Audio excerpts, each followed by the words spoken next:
Hey yo, hey yo, hey yo, hey yo, hey yo.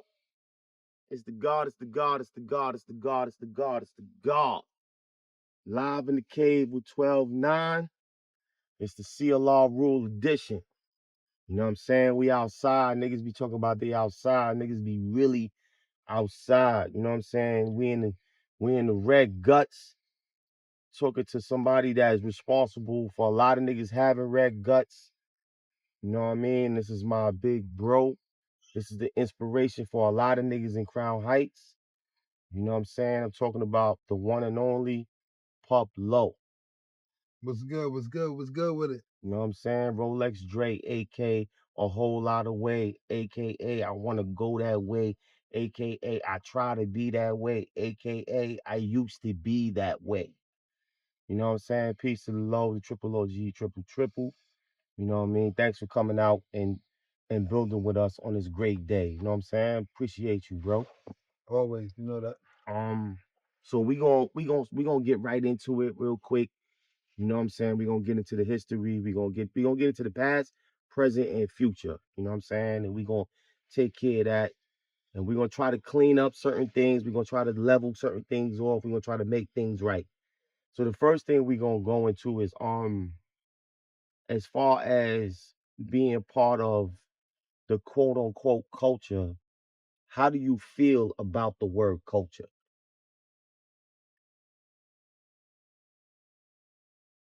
I feel like the word culture be misused Okay. to me, like because when you got a culture, right? Your culture is supposed to represent a certain whatever it is, something, Okay. correct? Copy. So now, if if we saying our culture is love and loyalty based, right? Right. Why is it that we keep tearing each other down? Mm. That might be what the culture is. Huh? That might be what the culture is. So if the culture is that, don't scream love and loyalty then. No, but what I'm saying is, what do you feel about the culture now? Like, that's what you feel about the culture now? It's not. It's not. I feel respectfully, I don't want to come across as one of them old bitter niggas. Okay. Like I don't want to come across as that because I'm really not. Like I ain't doing too shabby. Like I'm alright. You know what I'm saying? Right. Like, but if we just being real, Right. it's hypocritical to base yourself on something such as love and loyalty, and then sit up there and dog your brothers Mm. every chance you get. Like you know, especially for the world to see it. That's not cool. You feel me? Okay. So like I can't really get with that like that. Like I love my bros and all that, but Right. like I just see the culture took a turn for the worse since certain people Well, haven't been here. You feel me? but let me be the devil's advocate of that. Right. The reason why I asked you that is because those that don't know who I am, like I'm a 5%er, so I use my words very carefully. And the culture to me, as far as the 5%er is, culture is what you live. You know what I'm saying? See, you love truth and how you live and how you deal with that reality in your life. So I'm gonna ask you, was that what it was back in the 90s? Like, because for me per se, I caught on to that late. You was there for it. So was that what it was then as to what it is now? All right. Look, all right, this is the best way I can put it, right?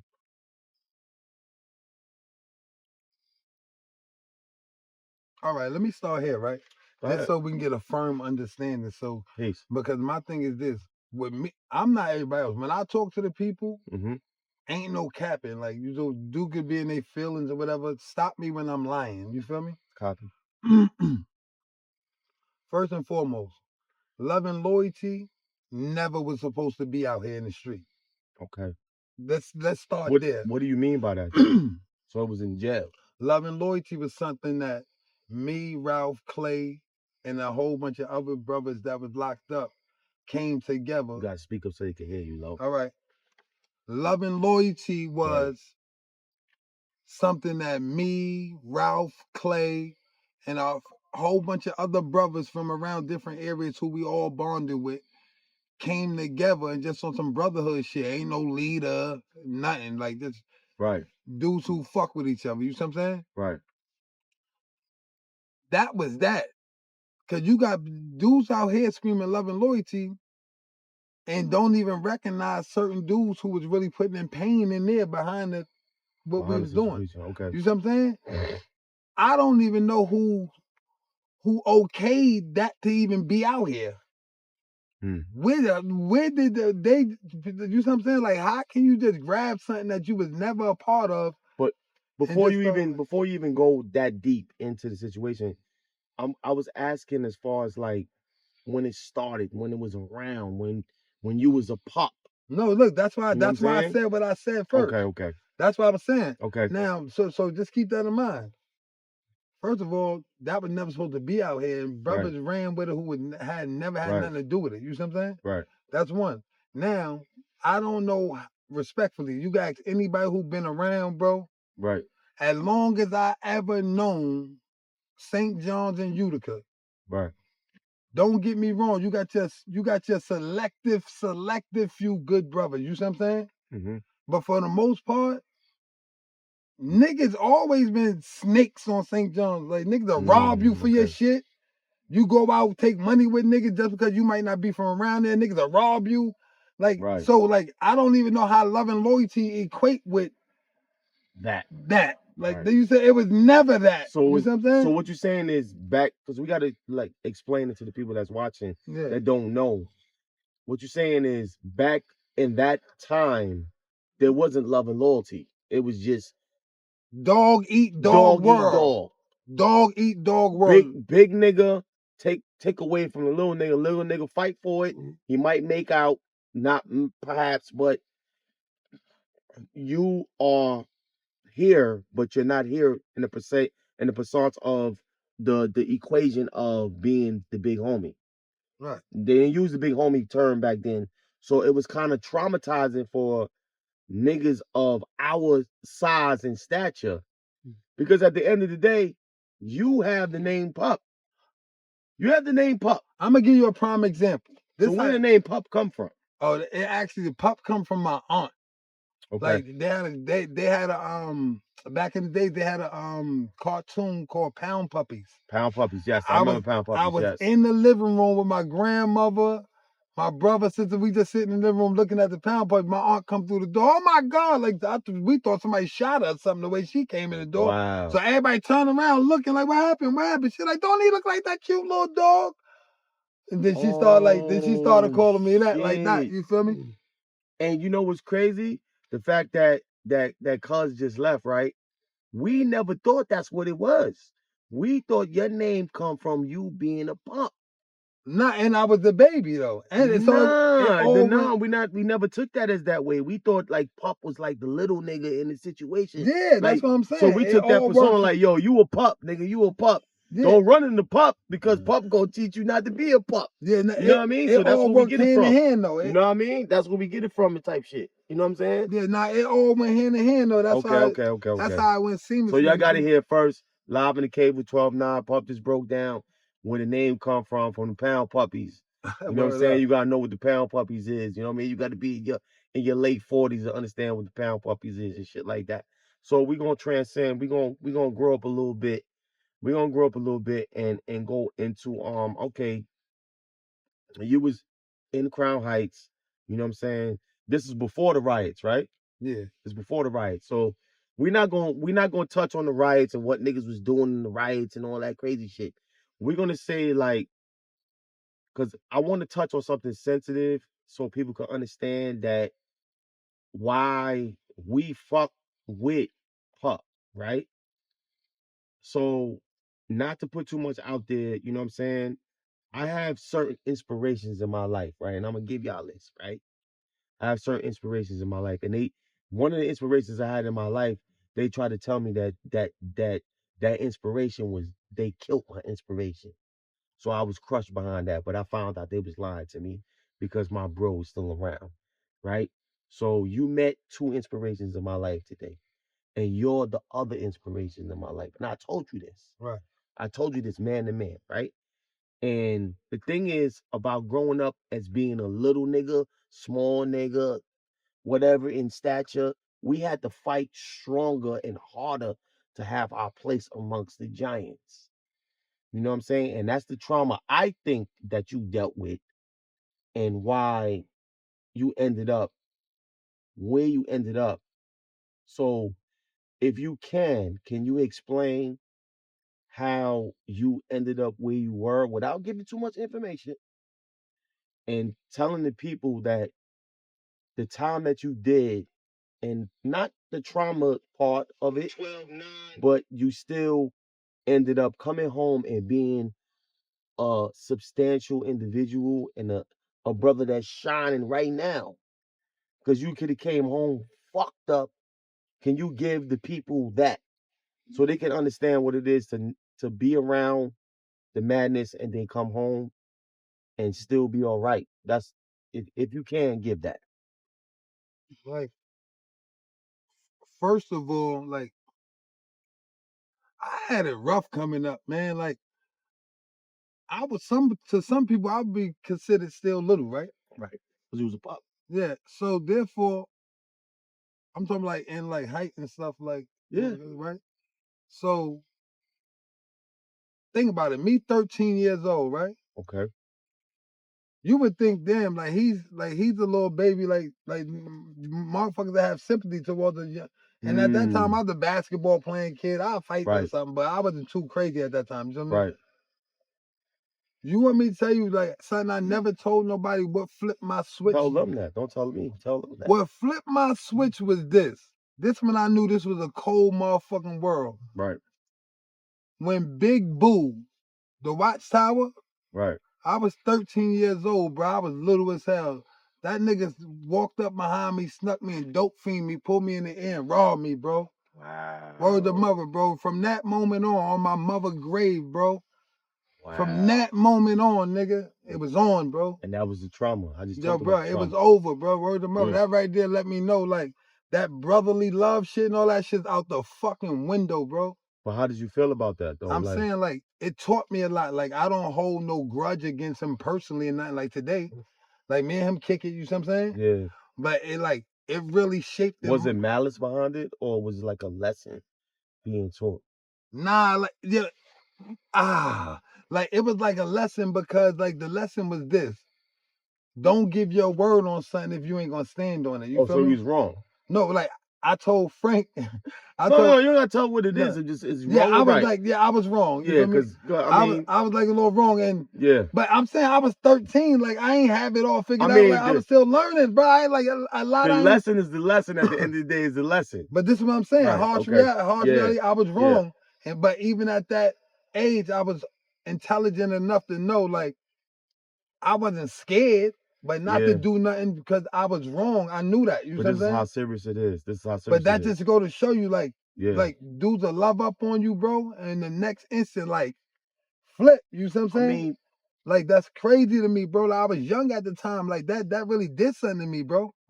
Like, I never told niggas that was, yo, bro, that shit really did something to me, bro. It sounds traumatizing. I was like, because these are the same dudes that I consider my big brothers. Yeah. So for him to just joke me out and do that, I was like, this, oh shit, like, you gotta think, bro, I'm 13 years fucking old, nigga. I ain't even in high school yet, nigga. And it's like brotherly love overriding oppression and destruction. Yeah, bro. Because so like he might, I don't know. I'm just listening to what you're telling me, and it might be like, if you're not mad at it now, that means you wasn't mad at it then because you knew something happened for him to do that to you. No, I know. Just as you dig? I was intelligent to know and understand. Right. I was wrong. You see what I'm saying? Okay, so then you did. But it don't warrant what you got. That was crazy, bro. Like, I ain't gonna front, bro. That shit fucked me up. You know what I'm saying? And you say y'all dealt with it and y'all cool. Yeah, nah. We still speaking on, like, I ain't holding no grudge against it. Know what I mean? But it was just like he prepared me for, like, that shit prepared me, bro. Yeah. Like, now everybody, like, now to this day, bro, like, I got love for niggas and all that. I still be like for real, bro, like the malfunction. Yeah, like, and then another situation occurred to where it won't never make me look at nobody the same. Like, you see what I'm saying? Right. Like, now everybody is suspect to me now. You feel me? Right. So like that's just like life lessons that I learned, harsh life But lessons that I do learned you along the think? way. Do you think going through that, right? How old were you? 13, you said, right? Yeah, That's 13. So you like in junior high school. yeah. Like I'm like So my you still last learning year. the ropes and stuff Yeah. like that, and being around these brothers that are older than you and bigger than you and stuff like that in stature. This nigga And was you like, saying it traumatized you. yeah, nigga like So 6'3", nigga. how did you deal with that trauma though? Like how did you the next day when you woke up, how did you feel or whatever as far as like did you say, yo, I'm gonna go get my gun and I'm gonna kill this big ass nigga? Or did you say, you know what? I learned my lesson because I was wrong. Nah, like honestly, I never thought about harming them and shit. Like, Okay. because like I said, I knew I was wrong. You see what I'm saying? Mhm. Me personally, I just felt like it shouldn't have went the way it went. Yeah, the lesson was too But harsh. yeah, the lesson was too harsh. Yeah. For me personally. Okay. But right is right and wrong is wrong. You see what I'm saying? Right. So I just ate that shit. You see what I'm saying? Right. And like I said, me and him still speak to this day though. But like he helped shape and mold me for life going forward. He probably don't even know that, bro. I don't trust nobody, bro. Right. Completely, bro. I'm on a swivel with Yeah, everybody, so bro. shout out to Big Man, you know what I'm saying? Yeah, shout out to Big Man. Big Man got tough love and shit like that. So after that, right, there was an incident that we spoke about, and when you say you came outside, you know what I mean, and you was on your grizzly and shit, and how you got the the um the big man shit, like after you really turned into Pup. You know what I mean? Like without giving the people too much information, just because the reason why I'm asking this question is because a lot of people don't understand that growing up in the 90s as a little guy or a young guy or small in stature, we had Napoleon complexes. So we fed off of everybody else. So we would feed off hearsay because we ain't had the internet and social media back then. So if we hear that Pup did something, or Biff did something, or Baby Homicide did something, or Jalo did something, we be like, nah, them niggas ain't gonna do better than me. I got to go outside. So for what I want you to explain to the people is, why did you go outside? Man, I ain't have it easy growing up. You feel me? Okay. Like my mom was a beautiful woman and all that, but Yeah.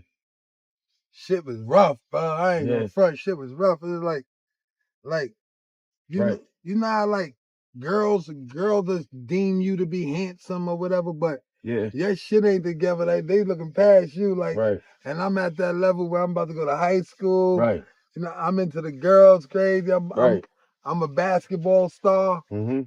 Yeah, because you was nice in basketball, right? Yeah, I was a That's basketball what's up. star. Shout so out like, to the basketball, yo. you know what I mean? Shout out to Stephon Marbury. You feel me? Stephon, Like, yeah, shout out to Stephon, Coney Island yeah, finest, facts. yeah, facts. Yeah, but man, like what made me come out was like I ain't like that feeling, man. Like I felt vulnerable, man. Like I ain't like that. That man could have did whatever he wanted to do to me at that time. And I just promised myself. So that made you angry, like I'm gonna go outside and turn the fuck up. Nah, I wasn't. Yo, not for nothing. I wasn't even on no turn up shit after that. I was still like chilling, but I just knew I wasn't going for it no more. Right, wrong, or indifferent. Nigga wasn't doing that to me no more. I don't give a fuck who they is. And what year was that? This is probably like, oh man, this probably like, what? No, it was a while ago. Yeah, this shit was a while ago, man. It was 90 something. Early then. It Yeah. probably like 90. I don't know, bro. It was early then. But I wanna before we transcend to the next topic, I wanna talk about the spot on Eastern Parkway in Utica upstairs. Right? There was a spot. What was the name of the spot on Eastern Parkway upstairs? What kind of spot? The party spot. Oh, you talking about situation. We got invited. Man, what's the name of that shit right there? We got invited. We got invited up there. Wisco Manor? No, that's way before Wisco. We talking about the 90s. I'm talking about the shit right there on the right hand side. Yeah, right hand over side. like the Well, department I mean, store, it doesn't matter though. We got invited to the spot by a female, our friend. Shout out to our friend. Our friend? Yeah, our friend. Shout out to our friend. You know what I'm saying? Because I realized what it was going on with that, but you know what I mean, it is what it is. So we're going up the stairs, you know what I'm saying? We're going up the stairs or whatever. But everybody got polo on. So maybe they thought that it would have went left because if you got polo on from that area and somebody else come from polo on from a different area, it might go left. But we still from the John. The John is the John is the John is the John. So we gonna end up meeting somebody or seeing somebody that we are. And we had a good old time. I don't know if you remember that. That was the first time I seen you, but you was so drunk and high, like you don't remember that. And that's I'm when a you was vibe. that's I'm a when you was vibe like, though. no, you was a vibe. I'm You a was a vibe. vibe. I ain't no fronting nigga. Yeah, Like no. a nigga can So come I vibe with me. wanna put that out there in the universe on the Session TV, THASESSION TV.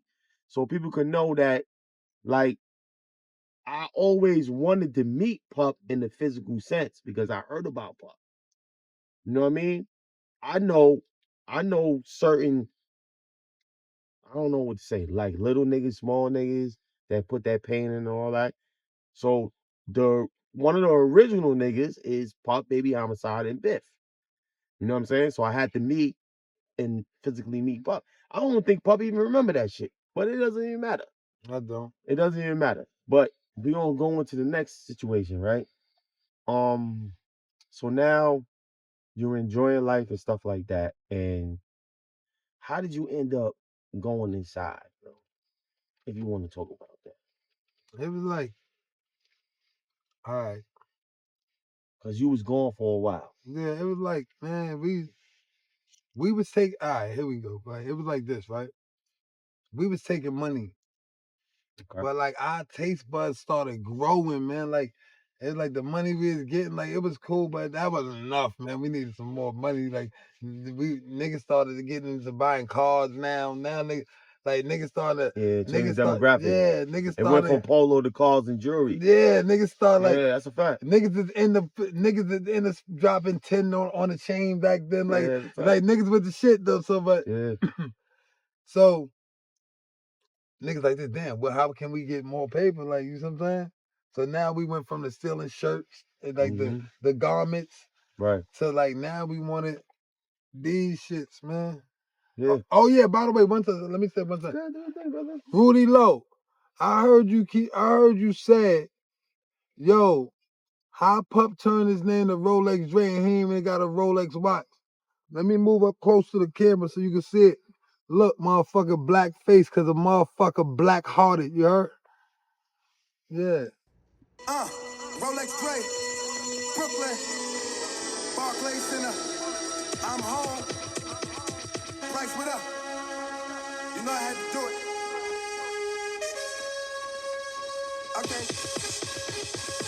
Stay with it cause I'm a shooter, now I don't want tangle. Or I can just push the button and get your ass mangled. Shit can get drastic at your waist, flip the casket. And point at your son like you next, you little bastard. My savages doesn't take no days off. Just give them the word and then blow your face off. Money motivated, nah, we ain't just reckless. Toast you for the bread and I eat your ass for breakfast. Humble but got an attitude problem. Only while I'm fucking on my money, I don't use condoms. Certified demons, all we do is spin. Should we bump in the afterlife, I shoot you again. Gotta be different to survive in the trenches. Especially when you salad and you stand on business. Selective amnesia got you niggas forgetting. All the 1-2 is and all the 1-2 isn't. Frontline ain't time for this culture for hours. Could've died a few times, so where's my flowers? Haters be hating cause ain't a nigga more flyer. And I'm a man of my word, I'm far from a liar. Take off from the line like Mike in his prime. Dollars might fall, but I never top a dime. Fuck ops, type the bag and fuck they mother. I'm hiring, who need a job? I can use another butler. Brooklyn, Brownsville, nigga, we straight gutter. Head tappers from Highway 20, picking and sutter, motherfuckers. R.P. Fresh, R.P.T.T. aka Crook. Shout out to Pup-Lo, Born Son, Daddy O, Howard Avenue alumni, side block, but we park niggas on them like cars, you heard? Blow!